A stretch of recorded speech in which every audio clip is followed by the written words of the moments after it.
Hello tout le monde, c'est Charles. Coucou tout le monde, c'est Ava.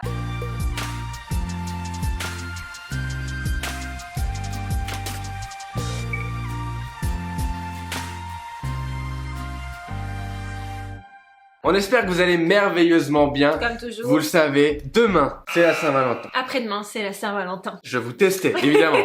Vous le savez, après-demain, c'est la Saint-Valentin. Une très belle occasion, quoi qu'on puisse en dire, de dire à la personne qu'on aime qu'on l'aime. Et quelle meilleure manière de lui dire qu'on l'aime que de lui faire un bon gâteau. Un bon gâteau et un beau gâteau. Et aujourd'hui, on a tout simplement craqué pour le gâteau de la Saint-Valentin de l'année dernière du chef Cyril Lignac avec son coéquipier Benoît Couvrant. Alors, on a trouvé la recette nulle part. Donc aujourd'hui, ce sera le Saint-Valentin façon Cyril Lignac. Alors ce gâteau s'appelle carrément le Valentin et il a tellement bien marché que l'année dernière que Cyril Lignac et Benoît Couvrant le refont cette année. Et on s'est dit, la recette est nulle part, ça serait vraiment cool d'essayer de reproduire ce gâteau parce que vous l'avez forcément déjà croisé, vous avez dû vous dire j'aimerais le refaire mais il n'y a pas de recette. C'était sans compter sur nous, c'est maintenant la recette. On a réussi à se dépatouiller et trouver qu'il va y avoir dans cet entremets une mousse au lait d'amande. À l'intérieur, il va y avoir un confit de framboise au-dessus d'un biscuit financier au citron vert et pour terminer, un petit croustillant au praliné amande. Le tout avec une super décoration. C'est la déco qui est ouf. Un glaçage velours rouge,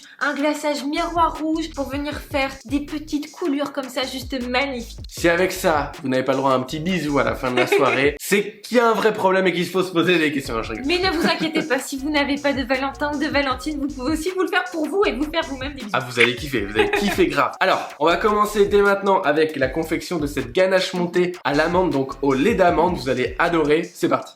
Pour commencer, on hydrate la gélatine dans un bol d'eau bien froide pendant 20 minutes. Pendant ce temps-là, on va faire chauffer dans une casserole la crème liquide qu'on va porter à ébullition. Une fois qu'elle est chaude, on va la verser en 3 fois sur le chocolat blanc préalablement fondu. On émulsionne à chaque fois à la maryse en faisant des petits cercles au centre du cul de poule. Le deuxième et le troisième tiers vont venir lisser la préparation et la rendre bien brillante. Une fois que ça c'est fait, on va pouvoir essorer notre gélatine et la verser dans le mélange pour qu'elle fonde. Une fois qu'elle est totalement fondue, on ajoute le lait d'amande bien froid et la dernière pesée de crème liquide très froide. On mélange pour homogénéiser. Vous pouvez, si vous voulez, mettre un petit coup de mixeur plongeant. On filme au contact et on réserve pendant minimum 4 heures au réfrigérateur. N'oubliez pas que tous les ingrédients et la dimension du moule sont dans la description. On va s'attaquer maintenant au biscuit financier au citron vert. On commence par réaliser un beurre noisette en mettant sur feu doux notre beurre. Ça peut prendre environ 10 minutes. Le but est que le beurre ait une couleur, une odeur et un goût noisette. Une fois qu'on a une jolie couleur, on vient le passer à travers un tamis et on le laisse tiédir. Pendant ce temps-là, on va pouvoir mettre dans le bol de notre robot la poudre d'amande, la farine, la levure chimique et le sucre glace.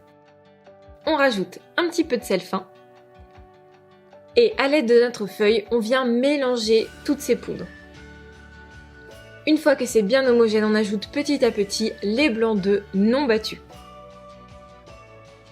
On y va délicatement jusqu'à avoir une préparation très homogène. On ajoute ensuite le beurre tiédi. Ça va prendre un petit peu de temps à s'homogénéiser. Une fois que c'est fait, on ajoute le zeste de citron vert.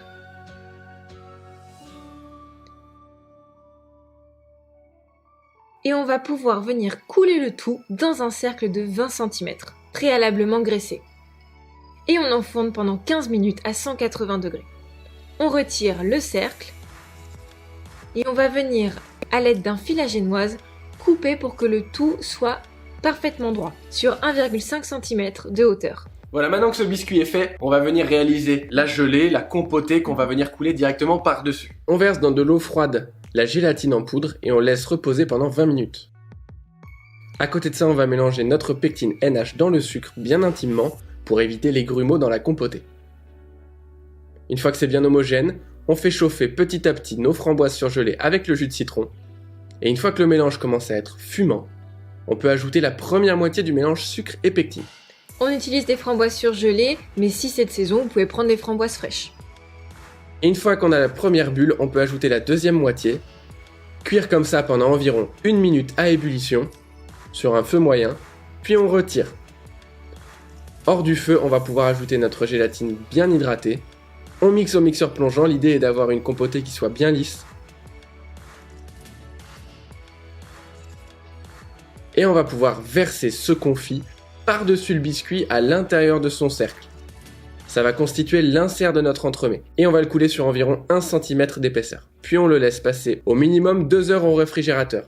Maintenant que notre insert est en train de prendre, on va pouvoir terminer avec notre petit croustillant à l'amande. C'est parti! On va commencer par faire notre pâte sucrée en crémant le beurre avec la fleur de sel et le sucre glace.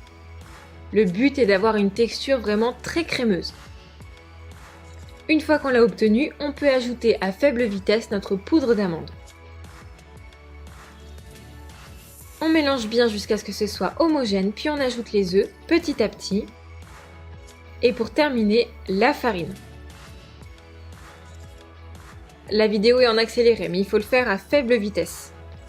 On ne travaille pas trop notre pâte. Une fois que c'est tout juste homogène, on peut la récupérer. Et on va l'étaler sur une épaisseur d'environ 3 mm, entre 2 feuilles de papier sulfurisé. Ensuite, on enlève une des 2 feuilles et on enfourne pour environ 23-25 minutes à 160 degrés. Il faut vraiment regarder la couleur de votre pâte. Une fois qu'on l'a et qu'elle est bien refroidie, on vient la mixer en poudre fine. On ajoute ensuite le praliné et le beurre de cacao. Et on mélange pour avoir notre croustillant. On peut étaler ce croustillant sur une épaisseur d'environ 3 mm. Et on va venir détailler un cœur. Alors là, c'est parce qu'on a un moule cœur. Si vous faites un cercle, vous faites un cercle évidemment un petit peu plus petit que la taille de votre moule. Et on passe le tout 1 heure au réfrigérateur. Bon, ça c'est fait. Maintenant, on va monter cet entremets. Pendant qu'il prend au congélateur, on va réaliser quelques dernières parties, les 2 glaçages notamment, et on va pouvoir monter ce dessert. Une fois que votre insert est gélifié, froid mais pas congelé, vous reprenez ce petit patron et vous découpez votre insert. Essayez d'être bien précis. Vous enlevez l'excédent. Que vous pouvez mettre dans des petits moules cercles par exemple pour avoir d'autres petits entremets. Ou manger tel quel. Vous prenez 80% du poids de votre ganache et vous la montez dans le robot, dans le bol muni du fouet, et fouettez à vitesse moyenne pendant 1 à 2 minutes jusqu'à ce que vous obteniez cette texture de ruban. Et à l'aide d'une poche sans douille, on va venir mettre de la crème dans tout le fond du moule. Et à l'aide d'une palette, on va bien lisser les bords pour essayer d'avoir le moins de bulles d'air possible. On ajoute ensuite, après avoir bien étalé homogénéiquement notre ganache montée, notre insert avec le côté framboise vers le haut du moule, donc vers le plan de travail. On ajoute ensuite de la ganache montée. On lisse le tout et on termine par notre croustillant. On peut mettre une nuit au congélateur. Pour le flocage, on va venir faire fondre notre chocolat blanc, le beurre de cacao, on mélange le tout et on ajoute du colorant rouge liposoluble. C'est très important que ce soit du liposoluble. Essayez de prendre un colorant rouge de bonne qualité, le nôtre n'est pas top et du coup on a un rouge qui est plutôt rose. On verse l'eau bien froide sur la gélatine en poudre et on attend 20 minutes. À côté de ça, dans une casserole, on verse le lait, la crème, le sucre et du colorant rouge, cette fois-ci hydrosoluble. On mélange le tout qu'on va porter à ébullition. Puis on sort la casserole et dans un pichet qui contient le nappage préalablement fondu et la gélatine bien hydratée, on verse le premier mélange en une fois. Et à l'aide d'un mixeur plongeant, sans faire de bulles, on mixe pendant environ 1 minute jusqu'à ce que le tout soit bien homogène. Puis on retire. On le filme au contact jusqu'à ce qu'il atteigne environ 20 degrés. On peut ensuite venir démouler notre entremets. Avec les 20% de ganache montée qui vous restez et que vous allez préalablement monter, vous prenez une poche sans douille dans laquelle vous coupez un petit trou et vous faites des bandeaux comme ceci sur le cœur. Vous laissez un espace à chaque fois et vous faites 2-3 bandeaux. C'est pour donner du volume, du relief à notre entremets. Puis on prend notre flocage qu'on passe à travers un tamis une fois qu'il est à 45 degrés pour le mettre dans notre pistolet et on floque en restant à 20 cm de l'entremet jusqu'à ce qu'il soit entièrement rouge. Ensuite, on prend notre glaçage rouge brillant à 20 degrés et à l'aide d'une poche, on vient le déposer entre chaque bandeau de crème. Une fois que votre entremets est décongelé, vous pouvez le manger.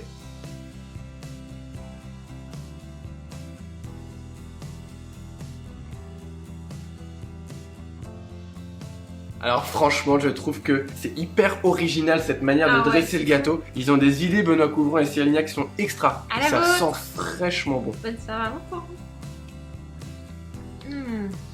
C'est trop intéressant. Si ce dessert ne s'appelait pas le Valentin, on pourrait l'appeler le Bruno. Très moins classe. Petit nuage de douceur, c'est juste extra je trouve. Alors c'est vrai qu'on vous dit tout le temps que c'est extraordinaire, mais les chefs sont beaucoup trop forts, qu'est-ce que vous voulez que je vous dise? Parfois on nous dit mais vous surjouez peut-être un peu, c'est toujours super bon. Venez goûter à la maison et vous allez voir. C'est juste extraordinairement frais, c'est doux, on sent pas clairement l'amande. Je pense qu'on aurait pu modifier, peut-être faire infuser de l'amande torréfiée dans le lait avant de faire la ganache. C'est une bonne astuce ça. Ouais, faire quelques petits trucs en plus, mais c'est hyper rond, c'est hyper doux, c'est frais à la fois, moi j'adore. Franchement, j'ai jamais mangé ça et on adore toujours quand on mange quelque chose où ça nous rappelle rien en fait. Cette ganache à l'amande c'est trop bon. Comme l'a dit avant, on pourrait la sentir un petit peu plus. Donc si on a un truc à vous dire, mettez peut-être 10-15 grammes d'amandes blanches dans votre crème 24 heures avant et laissez-la infuser au frigo 24 heures. Ensuite vous enlevez les amandes et vous faites la recette comme on vous l'a dit et ça devrait être encore meilleur très certainement. En tout cas c'est super bon, c'est super frais, la framboise, l'amande ça va super bien ensemble et le petit citron vert qui donne le peps. Franchement c'est 100% réussite. On vous souhaite de faire ce gâteau pour la Saint-Valentin ou alors d'aller l'acheter chez Cyril Lignac parce que ce sera très bien fait également. Vous allez adorer. Bon alors là évidemment comme vous l'avez vu et comme on vous le dit d'habitude, il y a différents types de glaçage. Il y a une crème qui est assez complexe, mine de rien la ganache montée à maîtriser. On n'a pas eu le temps de tout vous expliquer sur comment la maîtriser à fond. On a en barre d'infos nos formations qui vous permettent vraiment, qui vont très très loin, qui vous permettent de maîtriser ça à 100%. Donc allez voir si ça vous intéresse, c'est vraiment cool. Juste là.